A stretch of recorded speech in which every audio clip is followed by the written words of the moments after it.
Hello मेरे प्यारे दोस्तों, मैं सूरज केसरी स्वागत करता हूं आपके अपने चैनल मैथ कैफेटेरिया में। मैं एक मोटिवेशनल लाइन के साथ इस वीडियो को शुरू करूंगा। काम ऐसा करो कि पहचान बन जाए, हर कदम ऐसा चलो कि निशान बन जाए। यहाँ ज़िंदगी तो हर कोई काट लेता है, ज़िंदगी जियो इस कदर की मिसाल बन जाए। चलिए इसी मोटिवेशनल लाइन के साथ इस वीडियो को शुरू करता हूँ। जो बच्चे इस चैनल पर नए हैं वो इस चैनल को सब्सक्राइब करें। जो बच्चे इस वीडियो को देख रहे हैं तो इस वीडियो को लाइक करें, शेयर करें। चलिए बिना देर करते हुए इस वीडियो को शुरू करता हूँ।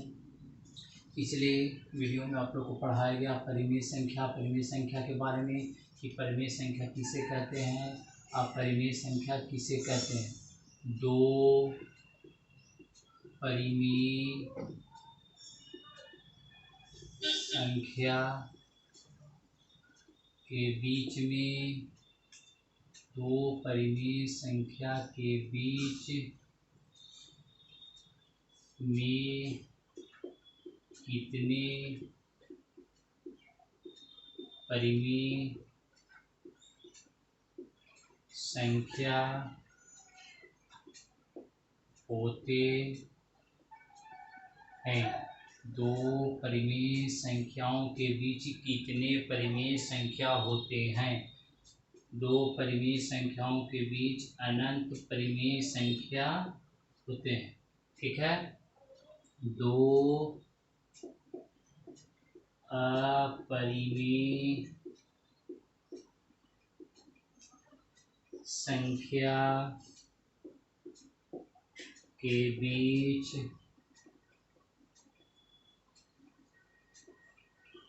में कितने अपरिमेय संख्या होते हैं? दो अपरिमेय संख्याओं के बीच अनंत अपरिमेय संख्या होते हैं। दो परिमेय संख्याओं के बीच अनंत परिमेय संख्या होते हैं।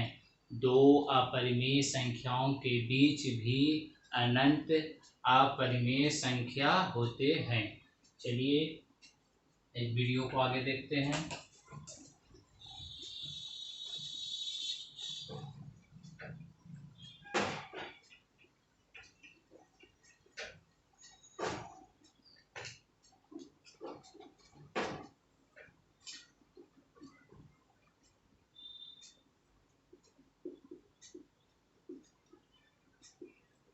देखिए, अगर दो परिमेय संख्या को आपस में जोड़ते हैं या घटाते हैं या गुणा करते हैं या भाग करते हैं, दो परिमेय संख्याओं को अगर आपस में जोड़ते हैं, घटाते हैं, गुणा करते हैं या भाग करते हैं तो वह परिमेय संख्या प्राप्त होता है। कौन सी संख्या प्राप्त होता है? परिमेय संख्या। अगर एक परिमेय संख्याओं को दूसरे परिमेय संख्या से अगर जोड़ते हैं, घटाते हैं या गुणा करते हैं या भाग करते हैं तो वह जो संख्या प्राप्त होता है वह परिमेय संख्या होता है। जैसे में आप देख सकते हैं 7 + 2, अगर इसको आपस में जोड़ते हैं तो ये 9। ये भी आपका परिमेय संख्या है, ये भी परिमेय है, ये भी परिमेय है। 7 - 2 आप देख रहे हैं कि ये परिमेय है, ये परिमेय है। अगर इसको घटाएंगे तो ये भी आपको परिमेय संख्या प्राप्त होंगे। 7 × 2 7 दूनी 14 आप देख रहे हैं कि ये भी परिमेय संख्या है। 7/2 आप लिखेंगे 7/2 मतलब 7/2 ये भी परिमेय संख्या है। इसलिए आप समझ रहे हैं कि जब परिमेय संख्याओं को परिमेय संख्या से जोड़ा जाए या घटाया जाए या भाग किया जाए या गुणा किया जाए तो परिमेय संख्या ही प्राप्त होते हैं। ठीक है, अब बातों को आगे समझिएगा।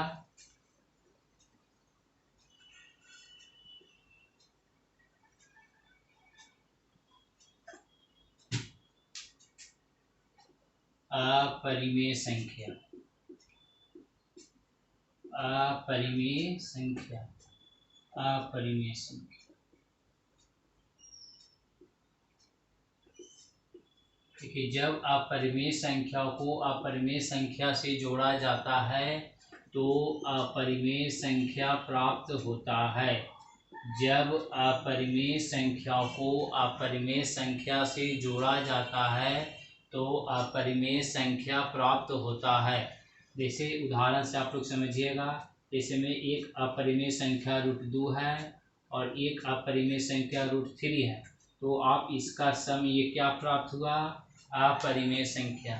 √2 प्लस √2 को भी अगर आप आपस में जोड़ेंगे तो यहाँ पर आप पाएंगे कि 2√2, जो कि ये भी आपका अपरिमेय संख्या है। तो जब अपरिमेय संख्या को आपस में जोड़ते हैं तो अपरिमेय संख्या प्राप्त होते हैं। ठीक है।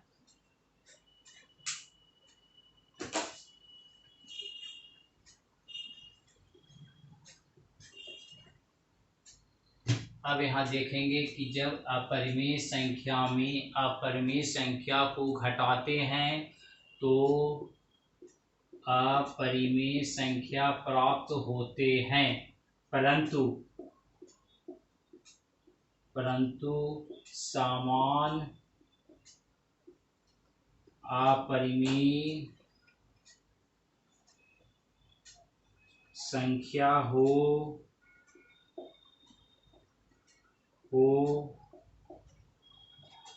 तो परिमेय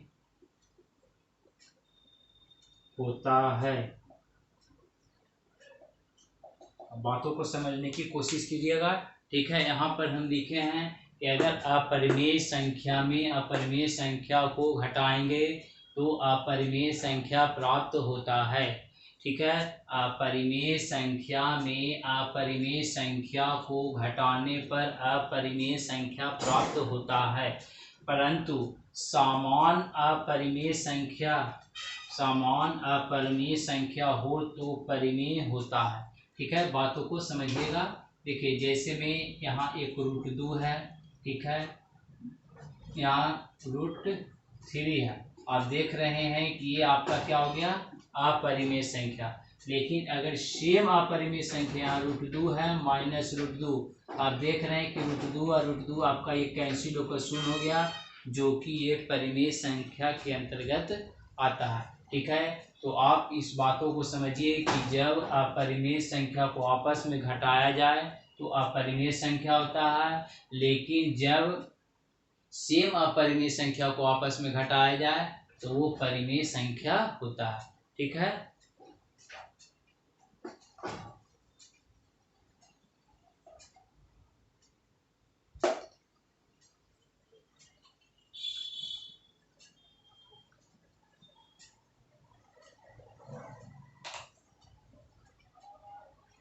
अब देखिए, अपरिमेय संख्या में अगर परिमेय संख्या को जोड़ते हैं, अगर अपरिमेय संख्या में परिमेय संख्या को जोड़ते हैं तो आपका अपरिमेय संख्या प्राप्त होगा। ठीक है, जैसे में आप उदाहरण से समझिए, √2 एक अपरिमेय संख्या है और 2 क्या है, परिमेय संख्या। तो ये जो आपका योग जो प्राप्त हुआ, जोड़ जो प्राप्त हुआ, वो आपका क्या हो गया, अपरिमेय संख्या। ठीक है, देखिए, छोटी छोटी बात है जो आपके मैथ का लेवल को आगे बढ़ाएगा और मैथ को आपका लेवल जो है आसान करेगा। ठीक है, अगर अपरिमेय संख्या में परिमेय संख्या को घटाएंगे तो भी ये अपरिमेय संख्या प्राप्त होगा। ठीक है, उदाहरण के तौर पर देखिए, √7 - 7, तो आप ध्यान से देख रहे हैं कि ये भी क्या है, आपका अपरिमेय संख्या है। ठीक है, अब आगे देखेंगे कि जब अपरिमेय संख्या को परिमेय संख्या से गुणा किया जाए तो क्या प्राप्त होता है। आप उदाहरण से पहले समझने की कोशिश करेंगे। ठीक है, जिसमें कुछ अपरिमेय संख्या हम ले लेते हैं √2, ठीक है, कुछ परिमेय संख्या आपको ले लेते हैं 2। तो आप जब आपस में इसको गुना करेंगे तो आप देखेंगे कि इसका मान 2√2 हो गया, जो कि अपरिमेय संख्या है। तो क्या प्राप्त होगा? अपरिमेय। ठीक है, अब आपको कुछ उदाहरण से समझा रहे हैं, ध्यान से इसको देखिएगा। अगर 2√2 एक ये अपरिमेय संख्या लिए, ठीक है, एक अपरिमेय संख्या 2√2 लिए और एक परिमेय संख्या आपका 2 लिए, तो आप देख रहे हैं कि दोनों का जब गुणनफल करते हैं तो इसका आंसर आपका ये भी क्या हो गया, आपका 4√2, ये भी अपरिमेय संख्या है। तो आप बातों को समझिए कि जब अपरिमेय संख्या और परिमेय संख्या को आपस में गुना करते हैं तो ये अपरिमेय संख्या प्राप्त होते हैं। अपरिमेय संख्या को परिमेय संख्या से आपस में गुना करते हैं तो अपरिमेय संख्या प्राप्त होते हैं। ठीक है,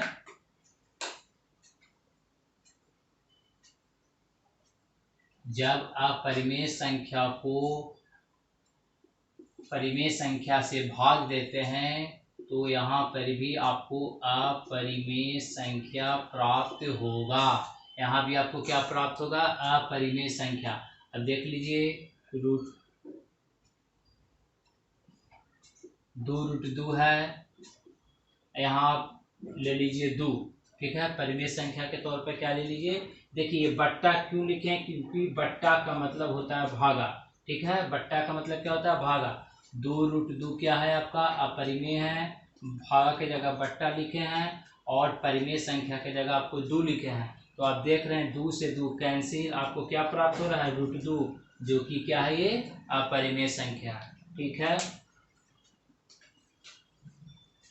अब यहाँ देखेंगे कि अपरिमेय संख्या में अपरिमेय संख्या से भाग देने गुना करने पर क्या प्राप्त होगा। अपरिमेय संख्या में अपरिमेय संख्या से गुना करते हैं तो क्या प्राप्त होता है? परिमेय संख्या। या कुछ और हो सकता है, वो भी देख लेते हैं। अपरिमेय संख्या √2 ले लीजिए, अपरिमेय संख्या √2 ले लीजिए। आप देख रहे हैं √2 में √2 से गुना करते हैं तो आपका क्या हो गया? √2 के होल स्क्वायर, या स्क्वायर से स्क्वायर कैंसिल, आपका इसका मान क्या हो गया? 2। √2 में √2 से गुना करने पर आपको क्या प्राप्त हुआ? 2, जो कि क्या है? परिमेय संख्या है। ठीक है, कुछ और उदाहरण से समझते हैं।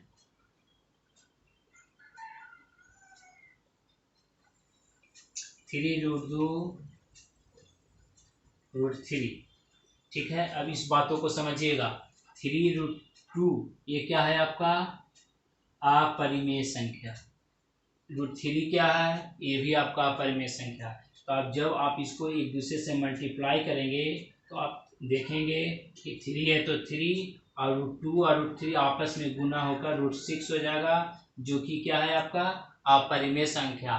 तो अपरिमेय संख्या जब आपस में गुना करते हैं तो कहीं पर परिमेय संख्या प्राप्त होता है तो कहीं आपको अपरिमेय संख्या भी प्राप्त होता है। उदाहरण से आप लोग समझ गए होंगे कि जब अपरिमेय संख्या में अपरिमेय संख्या से गुना करते हैं तो कहीं परिमेय संख्या प्राप्त होता है, कहीं अपरिमेय संख्या प्राप्त होता है। उसी प्रकार जब अपरिमेय संख्या में अपरिमेय संख्या से भाग दिया जाता है तो कहीं परिमेय संख्या प्राप्त होता है, कहीं अपरिमेय संख्या प्राप्त होता है। ठीक है, अब हम इस टॉपिक को आगे बढ़ाते हैं। ठीक है, परिमेय संख्या के बारे में आप लोग अच्छा से समझ गए कि परिमेय संख्या उसका जोड़ घटाव से क्या प्राप्त होता है। परिमेय में परिमेय से जोड़ने से क्या होता है, परिमेय में अपरिमेय जोड़ने से क्या होता है, उसको गुना करने से क्या होता है। ये सब जो आप लोग कितने बच्चे जो इसके बारे में बहुत जो पढ़ाई किए हैं, जो नहीं भी किए हैं उस समझ रहे होंगे, नहीं समझ रहे हैं तो वीडियो को बार बार देखेंगे और सब बातों को समझने की कोशिश करेंगे।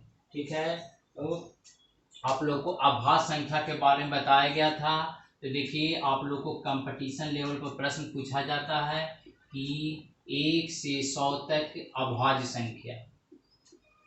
आप लोग को देखिए कुछ मैथ को रटना भी होगा, ठीक है, जिससे आपका टाइम का जो लेवल है वो सही हो, ठीक है ना। 1 से 50 तक अभाज्य संख्या, 1 से 75 तक, 1 से 50 तक अभाज्य संख्या। अगर आप लिख कर उसको गिनेंगे तो आपको सब कम से कम 1 से 100 तक निकालने में कम से कम 3 से 4 मिनट आपको लग सकता है, जिससे आपको एग्जाम में परेशानी का सामना करना पड़ सकता है। इसलिए आपको कुछ कुछ चीज़ों को रटना होगा, ठीक है। 1 से 25 तक अभाज्य संख्या, ठीक है। 1 से 25 तक आप लोग तो निकाल सकते हैं। अभाज्य संख्या किसे कहते हैं? वैसी संख्या जो एक और अपने आप से विभाज्य हो और किसी अन्य संख्या से विभाज्य नहीं हो, उसे अभाज्य संख्या कहते हैं। अभाज्य संख्या को इंग्लिश में प्राइम नंबर कहते हैं। अभाज्य संख्या को इंग्लिश में प्राइम नंबर कहते हैं। तो चलिए अब नीचे से चलते हैं कि 1 से 25 तक अभाज्य संख्या कितने होते हैं? 9।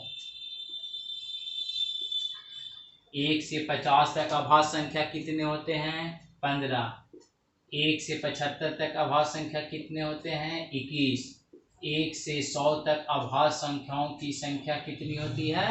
25। आपको 100 तक ही एग्जाम में पूछा जाता है। अगर आप ये चारों रट लेते हैं तो आपको 1 सेकंड में इस प्रश्न को सॉल्व कर सकते हैं, जो कि अगर आप इसे बेसिक लेवल से लेकर चलेंगे तो आपको 3 से 4 मिनट लगेगा। अगर वहाँ पर आप एग्जाम में लिख कर गिनते हैं तो आपको 3 से 4 मिनट से कम समय नहीं लगेगा, जो आपको एग्जाम को और कठिन बनाएगा। इसलिए आप इसे रटें और बातों को समझें, ठीक है। 1 से 100 तक अभाज्य संख्या कितनी होती है? 25 होती है। 1 से 75 तक अभाज्य संख्या 21 होती है। 1 से 50 तक अभाज्य संख्या 15 होती है। 1 से 25 तक अभाज्य संख्या 9 होती है। चलिए 1 से 25 तक को हम आपको गिनकर दिखाते हैं। अभाज्य संख्या कहाँ से शुरू होती है? 2 से। 2, 3, 5, 7, 11, 13, 17, 19, 23। चलिए 1, 2, 3, 4, 5, 6, 7, 8, 9। तो आप देख रहे हैं कि 1 से 25 तक अभाज्य संख्या कितनी है? 1 से 50 तक अभाज्य संख्या कितने होते हैं? 1 से 75 तक अभाज्य संख्या कितने होते हैं? 1 से 100 तक अभाज्य संख्या कितने होते हैं? इन चारों प्रश्न को आप रट लें, जिससे आपको एग्जाम में ज़्यादा समय व्यर्थ ना करना पड़े, ठीक है। अब आगे बढ़ते हैं। आप पढ़ चुके हैं बचपन में एक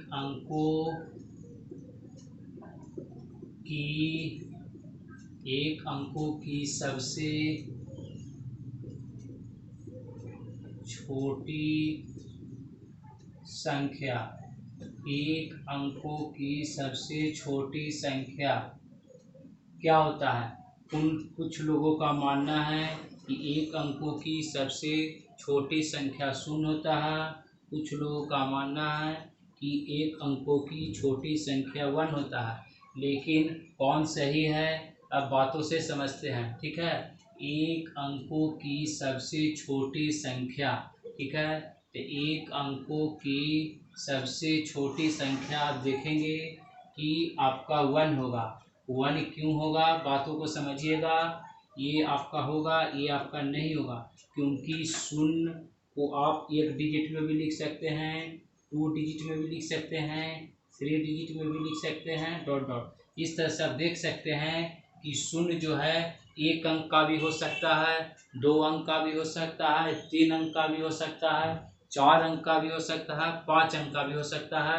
इससे आप समझ रहे हैं कि 0 आपका 1 अंकों की छोटी संख्या नहीं हो सकती है।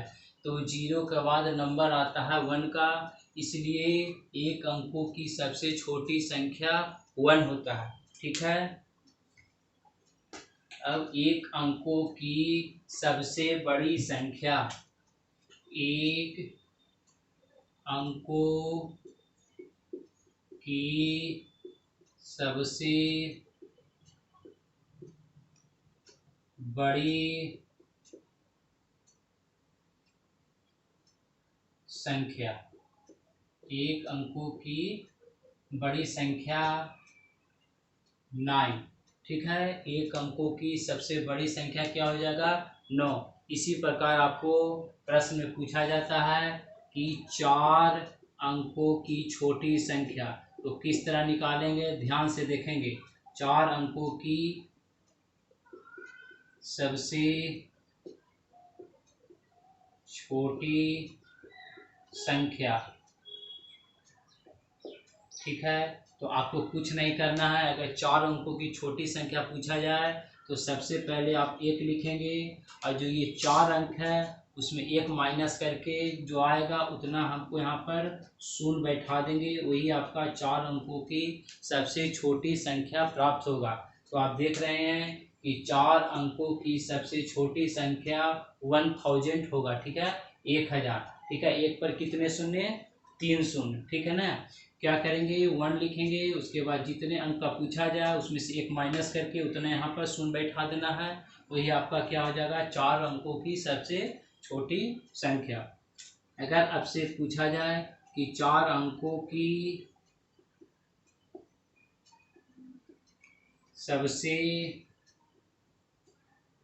बड़ी संख्या कौन है, तो 4 अंकों की सबसे बड़ी संख्या लिखने के लिए कहा जाए तो यह कितना है? 4। तो आप इतना ही क्या लिख देंगे? 9 लिख देंगे। 4 है तो 4 बार आपको क्या लिखना है? 9 लिखना है। 4 अंकों की सबसे बड़ी संख्या 4 को 9 होगा, मतलब 9999। ठीक है, 4 अंकों की सबसे बड़ी संख्या क्या होगा? 9999। आप लोग को इंडियन नंबर सिस्टम में बताया गया है, इकाई, दहाई, सैकड़ा, हजार, 10,000, लाख, 10 लाख, करोड़, 10 करोड़, अरब, 10 अरब, खरब, 10 खरब, नील, 10 नील, पद्म, 10 पद्म, शंख, 10 शंख, महाशंख। ठीक है, आपको इंडियन सिस्टम में ये आप लोग को पढ़ाया गया, बचपन से आप लोग पढ़ते आ रहे हैं। आपको 2 या 3 से इस बातों को बताया जाता है, जो कि आपको यहाँ कंपटीशन लेवल पर भी पढ़ना है। ठीक है, तो आप लोग सीखें कि एक अंकों की सबसे छोटी संख्या, एक अंकों की सबसे बड़ी संख्या, अगर उससे ज़्यादा अंकों का पूछा जाए तो किस तरह से निकालना है। अगर आपको 2 अंकों की छोटी संख्या पूछा जाए तो यहाँ क्या लिखेंगे? पहले 1 लिखेंगे। 2 अंकों का पूछा जा रहा है तो इसमें 1 माइनस करेंगे। ठीक है, तो 1 माइनस करेंगे तो क्या होगा? 1। यहाँ पर क्या करना है? 1 शून्य बैठा देना है। तो 2 अंकों की सबसे छोटी संख्या आपका क्या हो जाएगा? 10 हो जाएगा। ठीक है, क्या होगा? 10। ठीक है, अगर 2 अंकों की बड़ी संख्या पूछा जाए तो 2 अंकों की बड़ी संख्या निकालने के लिए क्या बताया गया कि जितना पूछा जाए उतना बार 9 लिख देना है। तो 2 बार आप 9 लिखेंगे तो क्या हो जाएगा? 99। ठीक है, 2 अंकों की बड़ी संख्या क्या हो गया? 99। ठीक है, बातों को समझ रहे हैं आप लोग? अब आगे सीखेंगे। अगर आपसे पूछा जाए कि 4 अंकों की कुल कितनी संख्या है, 4 अंकों की कुल कितनी संख्या है, तो आपका जवाब क्या होगा? कुछ बच्चे इसमें जानते होंगे और जो नहीं जानते हैं वो इसे ध्यान से देखें और समझने की कोशिश करें। 4 अंकों की कुल कितनी संख्या, देखिए प्रश्न कुछ अलग है, यहाँ पर न बड़ा न छोटा पूछा जा रहा है, आपको सिर्फ ये पूछा जा रहा है कि 4 अंकों की कुल कितनी संख्या है। तो ध्यान से देखें, 4 अंकों की कुल कितनी संख्या है। ठीक है, आपसे पूछा जा रहा है कि 4 अंकों की कुल कितनी संख्या है, तो ये ध्यान से समझिएगा। अगर 4 अंकों का पूछा जाए तो आप क्या कीजिएगा, पहले आप शुरू में 9 लिखिएगा, पहला डिजिट आपका क्या होगा, यहाँ से 9 होगा, और जितना कहा जाए उसमें 1 घटा देना है और उतना आपको यहाँ पर शून्य बैठा देना है। ठीक है, तो 4 अंकों की कुल कितनी संख्या होगी, 9000। ठीक है ना, 4 अंकों की कुल कितनी संख्या, 9000। ठीक है, अगर यहाँ पर आपको प्रश्न को बदलकर 5 अंकों का पूछा जाए तो क्या हो जाएगा, 9 लिखकर इस पर कितने शून्य हो जाएंगे, 1 घटाकर, मतलब 5 में से 1 गया 4, यहाँ पर कितना शून्य हो जाएगा, 4 शून्य। ठीक है, क्या हो गया, 90,000, मतलब 90,000। 5 अंकों की कुल कितनी संख्या है, तो कितनी संख्या है, 90,000। अगर 4 अंकों का पूछा जाए तो कितना, 9000। ठीक है, अब आगे बढ़ते हैं।